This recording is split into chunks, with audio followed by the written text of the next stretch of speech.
morning everyone. So in the last video we talked about why Sanchi Stupa survived and Amravati does not, right? Stupa of Amravati, why Stupa of Amravati does not survive. So I told you many reasons about it. Now today we are going to learn about topic number 9 of chapter number 4, sculpture, right? Now before we move to the main topic, I think it's really very important for you to understand the differentiate or difference between sculpture and inscription, right? So it's easy, but for your kind of information, I'll try to clarify you the differentiate between sculpture and inscription. Now first, as we have discussed or learned in chapter number 2 about the inscription, right? Inscriptions are writing on a hard surface such as stone, metal and woods, right? Writing, especially when we talked about inscriptions, means script, right? Bahami script, the Kharosthi script, different kind of script, right? Devanagari script, right? Used in ancient India. So that is inscription. Those who study about inscriptions are called epigraphy. You know about it, right? Now today we are going to learn about sculpture. Now sculpture means art of making three-dimensional figure, means just like the statues, models, right? Figures or object, making up these three-dimensional object from stones, clay, wood, etc., right? So on and so forth. By using this hammer and chisel, right? Then curve and produce a desirable shape. Model, we call it sculpture. Now today the topic that we are going to discuss about is sculpture, right? Now within this main topic, sculpture, we are going to talk about 3 different subtopics. Today we are going to learn about. Now first, 9.1, stories in stone. Stories in stone means what are the different kind of information has to provide by sculpture. Different stories were there. What are the different story there in sculpture, right? And we are going to learn in this subtopic. And second, 9.2, sample of worship. Now sample of worship means in early sculptors, they never represent Buddha in a human form. So instead they represent presence of Buddha in a form of image or not image, symbol. So that's why we're going to discuss about symbol of worship in this 9.2 subtopic. And the third, 9.3, popular tradition. Now popular tradition means a kind of belief or custom that used to follow by the people and that carry from generation to generation, right? Passed down from generation to generation. So we are going to talk about popular tradition about sculptures. Understood? So first, 9.1, right? Stories in stones. Now look at here. See, this is the sculptures of Lord Buddha, right? Now epigraphy, right? Epigraphy or art historian, whoever it is, by only looking at inscription, right? Or these sculptures, right? Only sculpture will not able to provide you a complete knowledge or complete history, right?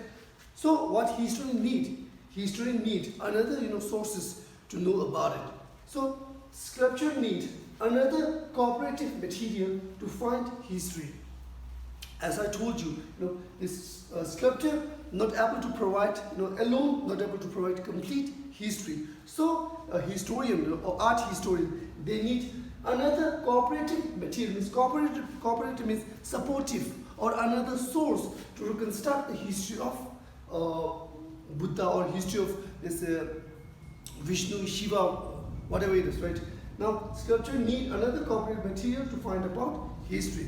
So then what the art historian they used to do? Then the art historian, when they found, when they saw some kind of sculptures, if they don't know the exact meaning about it, so what they used to do, they used to compare a sculpture with a textual source to find out about it, right? Find out the history about it. Just like see over here.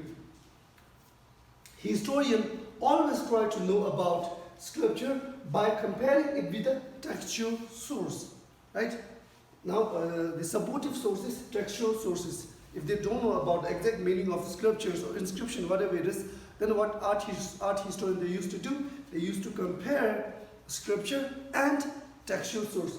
Textual source here refers to if the art historian want to study about the life of Buddhist scripture, then he need to compare scripture with Buddhist text, right? We have Mayan, this Sutta Pitaka, Vinayak Pitaka, Abhidhamma Pitaka, different Buddhist texts were there. If the art historian want to study about the sculptures of Hinduism, then they need to compare the sculpture with the Hindu text. We have this Upanishad, the Puranic text, Vedic text, or different texts were there. Understood? So if they try to do like that, then they will definitely going to get a pretty good this history about sculptures, right? Just like that, Vasant Jataka story. We have talked about this structures of Sanji Stupa in the previous video, right? In that I told you about the structure of Sanji Stupa, where in the four cardinal direction there were different gates, eastern gate, western gate, northern gate, southern gate, right? On the northern gate, when the art historian, right, they found this inscription, right? When they first, tried to study about that inscription, they were not, they didn't get that kind of information that they want. So what they did, when they compare, because the Sanji Stupa belongs to Buddhist religion, right? So they compare this kind of inscription or this sculpture with the Buddhist text, right? Especially the Jataka. Jataka usually story mostly contain about the previous life of Buddha. When they compare it with the Buddhist text, the art historian they get clear knowledge about, clear information about what is that sculpture is all about. It's all about Vasant Jataka, a story about a very generosity prince, right, who give up everything that he has, right, in order to attain the nirvana or salvation, right. In Tibetan we call it this right, very this perfection of generosity, right. He gave everything he has in order to attain enlightenment, right. See, Vasant Jataka, right? Vasanta Jataka, story about a generous prince found on the northern gateway of Sanji Stupa. So this is a stupa, the particular sculpture on the northern gateway, which talked about or give us the information about the story about Prince Vasanta, right? Tibetan we call it Gebo Timekunte. So that is all about story in stone, right? Story in stone, sculptures. Understood? So that is all about the 9.1, right? Story in stone. Now second, we are going to discuss about 9.2, symbol of worship. Symbol of worship. Now symbol of worship here means, as I told you before, right? In early, right? The sculptor, they never, show Buddha in a human form, Buddha in the image form. Instead, they try to show the presence of Buddha in a form of, this symbol, right? So that's why we call it symbol of worship. Now, if the sculptors, right, they try to show Buddha in a symbol form, then of course the art historian, right, they need to have a pretty good knowledge about hagiography of Buddha, right? Art historian need to have perfect knowledge about hagiography. Hagiography, as I told you, right, biography of important the religious leaders, right, like Gautam Buddha, like HS the Dalai Lama, right? These all basically in the layman language, suppose like history about me, that is called biography of, right, or whoever it is. But in case of this, high lamas, high this religious leaders, right, like Gautam Buddha, Dalai Lama, we use this term hagiography, right, means biography of Buddha, right. To understand Buddhist sculpture, as I told you before, to understand the Buddhist sculpture, it is very necessary or very important for the art historian to have a pretty good knowledge about a life of Buddha, teaching of Buddha, philosophy of Buddha. If they do not have that kind of knowledge, proper knowledge about it, then it is really very difficult. It is very difficult for them to find out or reconstruct the history about the sculptures of Buddhism, right? Now see, hagiography of HS the 14th Dalai Lama, right? Normally we call biography of Dalai Lama, right? Instead, I would prefer to call hagiography of Dalai Lama, right? HS, the 14th Dalai Lama. Now, here, as I told you, many early sculptors means those who make sculptures are called sculptor, right? Many early sculptors did not show Buddha in a human form, as I told you before, right? Many early sculptors, they never show Buddha in an image form, right? Till this first century, till first century AD, right? Image of Buddha were only represented in the form of a symbol. After this, when the development of Mahayana Buddhism, then the image of Buddha were also worshipped. We will discuss it later on. Okay. Now, if you visit Sanchi Stupa, right? If you visit Sanchi Stupa, you will not going to find image of Buddha in a human form. Instead, you will find Buddha in a symbol, representation of Buddha, or presence of Buddha. The early sculptor, they used to show in a symbol, right? Just like they show presence of Buddha, right? Lord Buddha, through symbols like the empty seat, just like that empty seat. Now see, empty seat over here are people tree, right, or Bodhi tree, and people surrounded over here, right. So see now, in these sculptures, right, we will not going to find image of Buddha, right. Instead, we found empty seat and then people tree, right, Bodhi tree, surrounded by people. Now, how we know about that inscription? That belongs to the life of Buddha, or the faces of Buddha, life of Buddha, right? Especially meditation of Buddha or enlightenment of Buddha under the Bodhi tree at Bodh Gaya at the age of 35, right? Buddha attained Nirvana, right? How do we know about it? Because we know about the history of Buddha, we know about the life of Buddha. So that's why comparing Buddhist texts with this sculpture, then we know about it, what the sculpture is all about. Understood? So the first symbol is empty seat, which represent meditation or enlightenment of Buddha under the Bodhi tree at age of 35 in Bodh Gaya. Understood? Second, represent Buddha through stupa, right?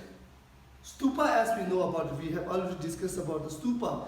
Why stupa is considered important? Because stupa shows the end of Buddha life. Buddha attained Mahaparinibbana, right? Free from cycle of birth and death, or I would say second nirvana, right? Inside the stupa, where these relics of Buddha and bodily remains of Buddha were buried inside the stupa to pay respect for the Buddha. So stupa represent end of the Buddha life. So it is something to do with Buddhist history or Buddhist life, right? Second, I would say symbol, to represent the Buddha in a symbol, right? And third, wheel, right? Now what wheel represents the teaching of Buddha, right? Dharmachakra Parvardhan, right? The turning wheel of law, right? Where Buddha, taught for the first time at this Sarnath, right, where Buddha taught his Four Noble Truths, right, Sarnath. So this will represent teaching of Buddha, right, Four Noble Truths at Varanasi, right. So by looking at all these three sculptures, right, which show life of Buddha, but in a simple form, you will never find Buddha in an image form in this particular three sculptures. So that shows that symbol of worship. So we used to worship that kind of sculpture, a symbol in the form of Lord Buddha, right? So that is all about symbol of worship. Understood? And the last topic is 9.3 of scripture is popular tradition. Now popular tradition here refers to popular belief or popular customs used to believe by the people, or the, this transcend or carry from generation to generation, right? Just like oral stories, right? So over here, what popular tradition is all about is when the historian, when the art historian, when they start looking at the sculptures of the Sanchi Stupa or all the Buddhist stupa, right, they've found different kind of sculptures, right? But sometime they found such an inscription or this sculpture that has nothing to do with the life of Buddha, right? They found never connection. See, some sculptures at Sanchi were not directly connected with the Buddhist idea. Sometimes the art historian, they found sculptures which has nothing to do with the life of Buddha, just like this Shalibanjika, right? Women swing at the edge of the gateway, on the gateway, right, and holding onto the tree, right? So if when the art historian, they try to compare that kind of sculpture with the Buddhist text, they never get kind of conclusion about it, because in the life of Buddha and teaching of Buddha, right, there was nothing to do with that such kind of women were there. So they look at a popular tradition in which in Sanskrit Shiva called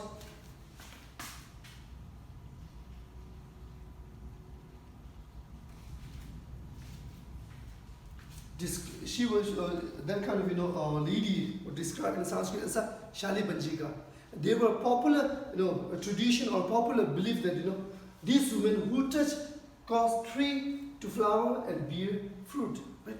So that means archaeologists or this art historian, they made conclusion just like that. These kind of particular sculptures were attached to the Buddhist stupa. Why? Because to show the auspicious sign, or sometimes they mention just like that. It shows that whoever adopt the Buddhism, whoever converted to Buddhism, it will going to have lots of positive change in that particular person. So that is kind of positive change or positive sign or auspicious sign.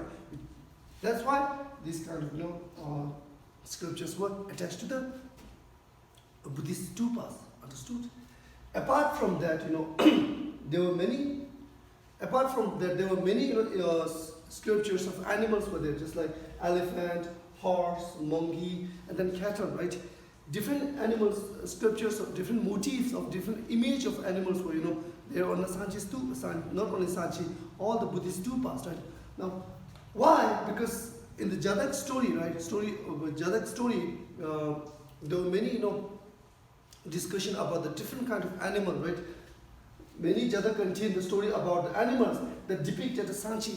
On the Sanchi, there were depicted many animals were there, right? So all these animals, they were. If you read this Jadak story, all the story have something, moral values were there, right?